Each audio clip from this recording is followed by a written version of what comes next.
screen sitting in front of me, so I know I can see exactly what everybody else is seeing. So, okay. Well, let's start with Bigby. Like, who is he, and how does he appear in the comic books? So Bigby is the big bad wolf. He's kind of the anti-hero character that,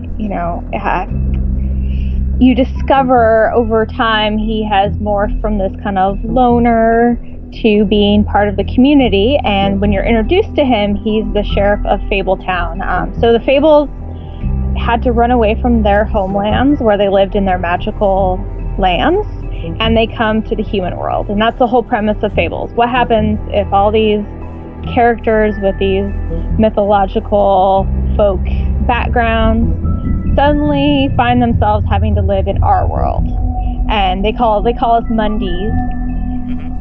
And Bigby is the sheriff of Fabletown. Fabletown's located in New York, and he is in charge of just keeping the peace and making sure that, fables aren't supposed to reveal themselves to Mundies. So obviously you have that instant drama right there. And he's in charge of tracking down the people who've been causing problems. Yeah. The joke we were having, I guess, when I was doing this with other people, was that it sounds a lot like Muggles from from Harry Potter. Yes, definitely the same concept. And I would definitely say that Bigby is Bill Willingham, the series creator and the writer of the vast majority of everything Fables. His favorite character, definitely the character that he loves and loves to delve into his history and write about and have that point of view from. Now, it seems like one of the big themes of this is that he's very much trying to fight his own reputation as a bad guy, like throughout the series. I mean, is that the case, or is that how it kind of plays out? He definitely, particularly in the beginning, does use his remember how scary I am?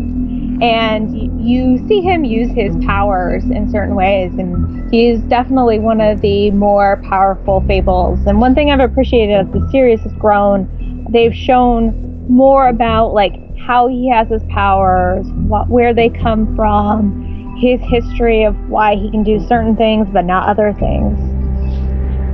And I guess you'll notice that the way this kind of plays out in the series is you're always constantly making choices throughout this entire thing. So it's always you're either gonna characterize your version of Bigby in here as somebody who kind of fights against that perception of himself as a bad guy, or really embraces it. And often it's not such a cut and dry kind of thing. There are certain situations where you're like, oh, you really want to choose to be the bad guy here. And so this constant tug and pull between, having to try and get information from people, but also not wanting to, become the bad guy that everybody thinks you are. So the whole bad cop, good cop thing going on. It very much plays out that way in this.